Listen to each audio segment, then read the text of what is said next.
사복음서에 보면 예수님이 여러 가지 말씀을 하셨어요. 말씀을 하셨는데 그 말씀을 약 40%가 비유로 말씀을 하셨어요. 그 적은 양이 아니죠. 정말 많은 분량으로 비유로 얘기를 하셨는데 하나님의 말씀을 쉽게 이해하게 하기 위해서 그들의 일상생활에 일어나는 이야기들을 가지고 비유로 설명하셨어요. 자, 그런데 쉽게 이야기하시려고 비유를 설명하셨는데 참 이상한 일이 벌어졌습니다. 예수님은 쉽게 설명하기 위해서 비유를 사용하셨는데 오히려 그 비유를 사람들이 이해하지 못하고 이게 무슨 소리야 했다라는 거예요. 참 웃기지 않습니까? 본문 36절에 보면 우리를 떠나서 집으로 들어갔을 때 제자들이 조용히 나와서 예수님 아까 얘기했던 것 중에 가라지 비유가 무슨 뜻이에요? 하고 물어봐요. 제자들조차도 비유로 얘기하신 내용을 이해하지 못했다라는 거죠. 아니 이럴 것 같았으면요 차라리 그냥 노골적으로 얘기하셨으면 더 낫지 않았을까 하는 생각이 들어요. 사실은 창세기부터 쭉 이야기한 것은 이스라엘 한 민족의 역사구나라고 단순히 생각할 수 있는데 그것은 단순히 한 민족의 역사가 아니라 그 이스라엘이라는 역사를 이야기하면서 하나님이 장차 예수님을 통해서 이 세상을 어떻게 구원하실 것인지를 그 안에 역사적인 사건 하나하나에 다 숨겨놨다는 거예요. 근데 그 숨겨놓은 사실들을 예수님이 이제 비유로 풀어서 그 감추어졌던 것들을 다 드러내기 위해서 이렇게 비유로 말씀하셨다라고 마태가 시편의 말씀을 인용하면서 얘기하는 거예요. 예를 들면 이스라엘 백성들이 출애굽해서 광야에서 매일 아침 하나님께서 주시는 무언가를 먹었습니다. 만나를 매일 아침 먹었어요. 우리는 하나님 매일같이 양식 공급해 주셨구나. 그 정도 수준으로 그 역사적인 사실에 대해서 이야기합니다. 그런데 사실은 그 안에 하나님의 구원 계획을 숨겨놓으셨다는 거예요. 그게 뭐냐? 만나를 매일같이 이스라엘 백성들이 먹어서 살았던 것처럼 생명의 떡이신 예수님이 우리 믿는 성도들에게 날마다 찾아오셔서 먹여주시고 생명을 일으켜 주실 것이다 라는 것을 그 안에 숨겨놓으셨다는 거죠. 그것을 예수님이 이 땅에 오셔가지고 오병이어라는 기적을 행하시면서 그 감춰졌던 비밀을 쫙 드러내셨다라는 거죠. 그것이 이제 예수님이 구약의 역사들을 친히 드러내셔서 우리에게 쉽게 이해할 수 있게 해주셨다라는 것인데, 그런데 참 아이러니한 것은 예수님이 분명하고 명확하게 밝혀주셨음에도 불구하고 어떤 사람들은 그 이야기를 듣고 깨닫고 어떤 사람들은 그 이야기를 들었음에도 불구하고 이해하지 못했다라는 것이죠. 똑같이 예수님 비유를 듣고 똑같이 예수님의 음성을 들었는데 결과가 달랐다는 거예요. 사랑하는 성도 여러분, 이제 우리가 선택해야 됩니다. 아무리 쉽게 하나님 말씀을 진리를 이렇게 드러내도 어떤 사람은 깨닫고 어떤 사람은 하품을 하더라는 거죠. 깨닫기를 원하십니까? 아니면 하품만 하면서 지루해 하시렵니까? 그래서 저는 오늘 본문 말씀을 통해서 우리가 도대체 그럼 어떻게 해야지 우리가 말씀을 읽을 때 또는 말씀을 접할 때 그 말씀을 깊이 잘 깨닫고 기쁨으로 살아갈 수 있는가, 그 질문에 대해서 한번 답을 찾아보면서 정말 말씀을 읽을 때마다 말씀을 접할 때마다 늘 그 말씀의 진리 가운데 기뻐하는, 그 깨달음에 즐거워하는 저와 여러분 되길 간절히 소망합니다. 첫 번째는 우리가 어떻게 그럼 하나님의 말씀을 깨달을 수 있냐면 더 가까이 나아가라라는 거예요. 제자들이 비유를 이해하지 못했어요. 그리고 마침내 무리들이 다 떠나고 예수님과 함께 모여있는 그 시점에서 제자들이 예수님에게 질문합니다.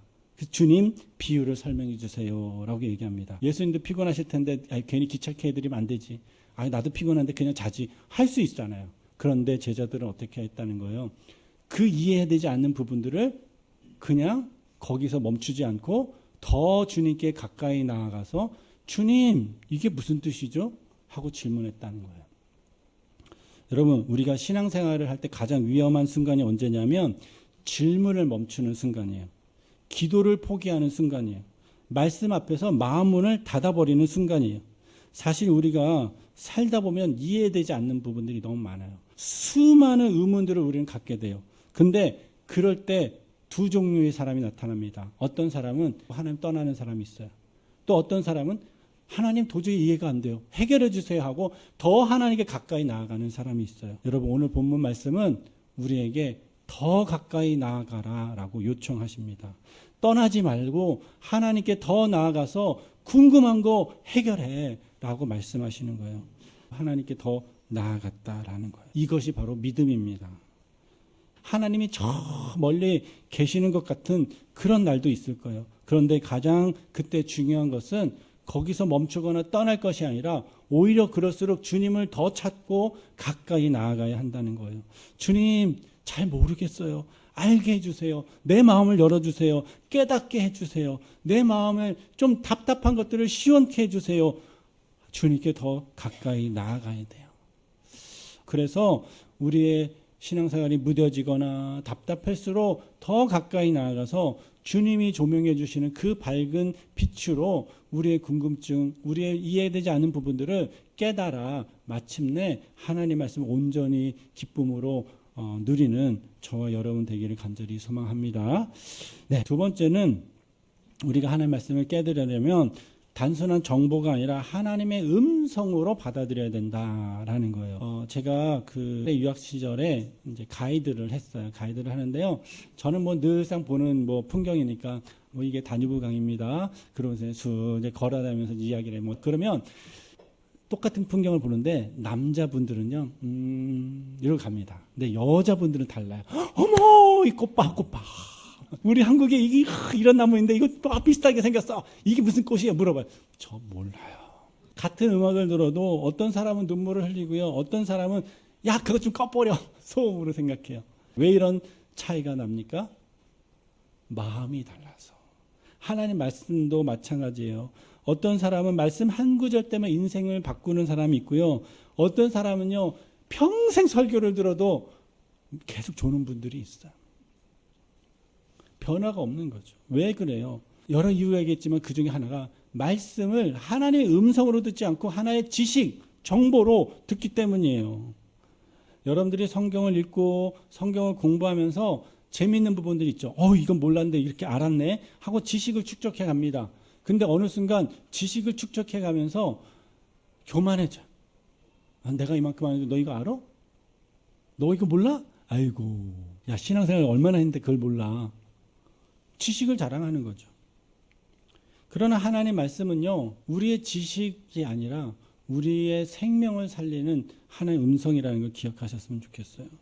하나님의 음성이 우리의 모든 것을 들춰내고 결국엔 회개로 이끌어 가시고 새로운 생명으로 이끌어 가시기 때문에 이 말씀이 우리 하나님의 음성이다라는 거예요.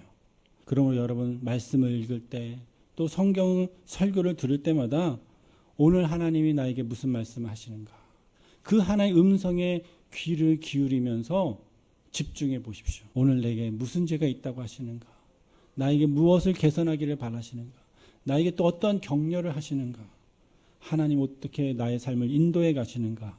오늘 나에게 무엇을 하라고 하시는가? 그 하나님의 음성에 귀 기울여 보십시오. 그러면 결국 하나님의 말씀이 우리에게 깨달음을 주시고 기쁨으로 인도해 주실 줄로 믿습니다.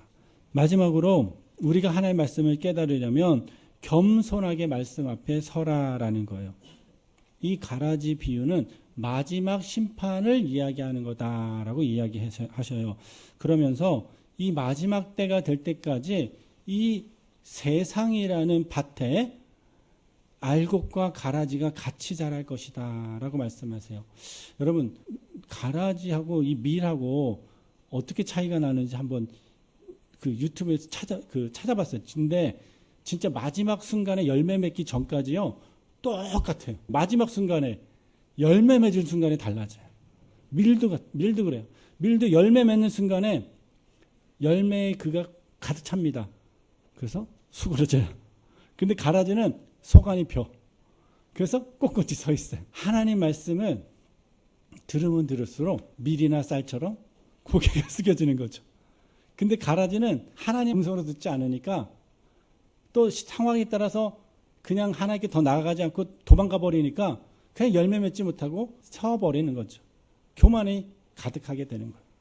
오늘 이 이 가라지 비유는 단순히 농사 이야기 하는 게 아니에요. 알곡과 가라지를 키우시면서 결국에 그들이 말씀을 대하는 태도에 따라서 결론이 어떻게 나느냐, 그걸 주목해 보라는 거예요. 결론이 말씀을 하나님의 음성으로 듣는 사람은 겸손히 말씀 앞에 서지만, 그러나 그렇지 못한 자는 꼿꼿이 서서 열매 맺지 못한다. 그 말씀을 뺏겨다려면 어떻게 해야 된다고요? 겸손히 하나님 앞에 서야 된다라는 것이죠. 겸손히 서는 사람은요, 회개합니다. 하나님 말씀 앞에 겸손히 있을 때 회개하게 돼요. 근데 조금 알면서도 하나님 앞에 겸손히 서지 못하면 계속 꼿꼿하게 서 있는 것이죠. 우리가 성경을 알면 알수록, 또 신앙생활을 오래 하면 오래 할수록, 또 직분을 받으면 받을수록 우리는 이 하나님 말씀 앞에 더 겸손히 무릎을 꿇어야 됩니다. 그래야 우리가 하나님 말씀을 온전히 깨달을 수 있어요. 하나님 나라는 똑똑한 사람에게 열려 있는 것이 아니라 겸손하게 말씀 앞에 서 있는 사람에게 열려 있다는 것을 기억하면서 늘 겸손하게 주님 앞에 나아가서 하나님의 이 말씀을, 진리의 말씀을 제대로 깨달아 기쁨을 누리는 저와 여러분 되었으면 좋겠어요. 예수님이 이 땅에 오셔서 밝은 빛을 비추어 주셨어요. 그리고 예수님이 여러 가지 비유로 하나님의 그 진리의 말씀을 다 우리에게 들춰주셨어요. 창세로부터 감추어졌던 구원의 길을 다 알려주셨어요.